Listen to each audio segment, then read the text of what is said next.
ब्रह्मा जी द्वारा अपनी उत्पत्ति का कारण ढूंढना। श्री मैत्रेय जी कहते हैं, ब्रह्मा जी सोचने लगे, इस कमल की कर्णिका पर बैठा हुआ मैं कौन हूं? यह कमल भी बिना किसी अन्य आधार के जल में कहां से उत्पन्न हो गया? इसके नीचे अवश्य कोई ऐसी वस्तु होनी चाहिए जिसके आधार पर यह स्थित है। ऐसा सोचकर वे उस कमल की नाल के सूक्ष्म छिद्रों में होकर उस जल में घुसे, किंतु उस नाल के आधार को खोजते खोजते नाभि देश के समीप पहुंच जाने पर भी वे उसे पा ना सके। विदुर जी उस अपार अंधकार में अपने उत्पत्ति स्थान को खोजते खोजते ब्रह्मा जी को बहुत काल बीत गया। यह काल ही भगवान का चक्र है जो प्राणियों को भयभीत करता रहता है। अंत में विफल मनोरथ हो वे वहां से लौट आए और पुनः अपने आधारभूत कमल पर बैठकर धीरे धीरे प्राणवायु को जीतकर चित्त को निसंकल्प किया और समाधि में स्थित हो गए। इस प्रकार पुरुष की पूर्ण आयु के बराबर काल तक अर्थात दिव्य 100 वर्ष तक अच्छी तरह योगाभ्यास करने पर ब्रह्मा जी को ज्ञान प्राप्त हुआ। तब उन्होंने अपने उस अधिष्ठान को, जिसे वे पहले खोजने पर भी नहीं देख पाए थे, अपने ही अंतःकरण में प्रकाशित होते देखा। उन्होंने देखा कि उस प्रलयकालीन जल में शेष जी के कमलनाल सदृश गौर और विशाल विग्रह की शैया पर पुरुषोत्तम भगवान अकेले ही लेटे हुए हैं। शेष जी के 10,000 फण छत्र के समान फैले हुए हैं। उनके मस्तकों पर किरीट शोभायमान है।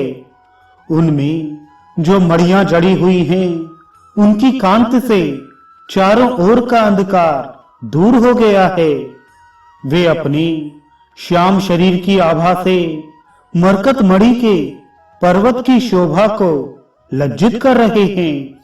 उनकी कमर का पीतपट पर्वत के प्रांत देश में छाए हुए सायंकाल के पीले पीले चमकीले मेघों की आभा को मलिन कर रहा है। सिर पर सुशोभित स्वर्ण मुकुट स्वर्णमय शिखरों का मान मर्दन कर रहा है। उनकी वनमाला पर्वत के रत्न, जलप्रपात, औषधि और पुष्पों की शोभा को परास्त कर रही है तथा उनके भुजदंड वेणुदंड का और चरण वृक्षों का तिरस्कार करते हैं। उनका वह श्री विग्रह अपने परमाण से लंबाई चौड़ाई में त्रिलोकी का संग्रह किए हुए है। वह अपनी शोभा से विचित्र एवं दिव्य वस्त्राभूषणों की शोभा को सुशोभित करने वाला होने पर भी पीतांबर आदि अपनी वेशभूषा से सुसज्जित है। अपनी अपनी अभिलाषा की पूर्ति के लिए भिन्न भिन्न मार्गों से पूजा करने वाले भक्तजनों को कृपा पूर्वक अपनी भक्त वांछा कल्पतरु चरण कमलों का दर्शन दे रहे हैं, जिनके सुंदर अंगुली दल नक्षचंद्र की चंद्रिका से अलग अलग स्पष्ट चमकते रहते हैं। सुंदर नासिका, अनुग्रह वर्षी भौएं, कानों में झिलमिलाते हुए कुंडलों की शोभा, बिंबा फल के समान लाल लाल अधरों की कांति एवं लोकार्तिहारी मुस्कान से युक्त मुखार विंद के द्वारा वे अपने उपासकों का सम्मान अभिनंदन कर रहे हैं। वत्स, उनके नितंब देश में कदम्ब कुसुम की केसर के समान पीत वस्त्र और स्वर्णमय मेखला सुशोभित है तथा वक्ष स्थल में अमूल्य हार और सुनहरी रेखा वाले श्री वत्स चिन्ह की अपूर्व शोभा हो रही है। वे अव्यक्त मूल चंदन वृक्ष के समान हैं। महामूल्य केयूर और उत्तम उत्तम मणियों से सुशोभित उनके विशाल भुजदंड ही मानो उसकी सहस्त्रों शाखाएं हैं। और चंदन के वृक्षों में जैसे बड़े बड़े सांप लिपटे रहते हैं, उसी प्रकार उनके कंधों को शेष जी के फड़ों ने लपेट रखा है। वे नागराज अनंत के बंधु श्री नारायण ऐसे जान पड़ते हैं मानो कोई जल से घिरे हुए पर्वतराज ही हों। पर्वत पर जैसे अनेकों जीव रहते हैं, उसी प्रकार वे संपूर्ण चराचर के आश्रय हैं। शेष जी के फड़ों पर जो सहस्त्रों मुकुट हैं, वे ही मानो उस पर्वत के स्वर्ण मंडित शिखर हैं।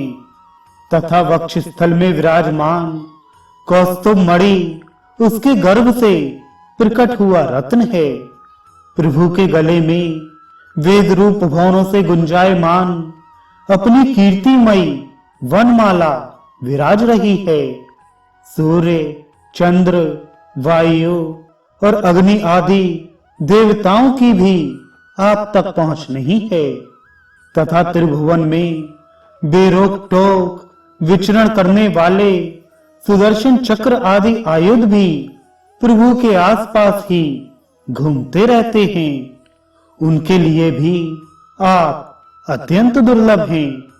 तब विश्व रचना की इच्छा वाले लोक विधाता ब्रह्मा जी ने भगवान की नाभि सरोवर से प्रकट हुआ वह कमल, जल, आकाश, वायु और अपना शरीर, केवल ये 5 ही पदार्थ देखे।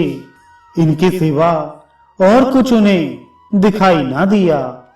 रजोगुण से व्याप्त ब्रह्मा जी प्रजा की रचना करना चाहते थे।